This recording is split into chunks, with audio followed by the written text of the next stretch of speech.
சிறுவனின் மூச்சுக்குழாயில் சிக்கிய சிறிய ரக LED பல்பை அறுவை சிகிச்சை மூலம் அரசு மருத்துவர்கள் அகற்றினர்.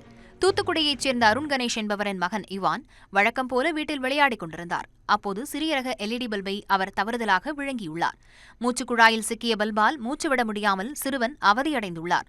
இதனைக் கண்டு அச்சமடைந்த பெற்றோர் தூத்துக்குடி அரசு மருத்துவமனைக்கு அழைத்துச் சென்றனர். மருத்துவர்களின் அறிவுறுத்தலின் பேரில் நெல்லை அரசு மருத்துவமனையில் சிகிச்சைக்கு அனுமதிக்கப்பட்டார்.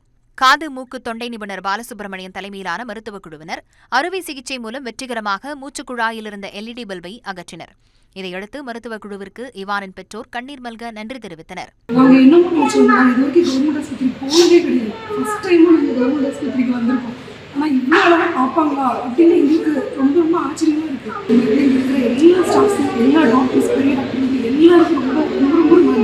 சிறுவனின் உயிரை காப்பாற்றிய மருத்துவர்களுக்கு பாராட்டுக்கள் குவிகின்றன.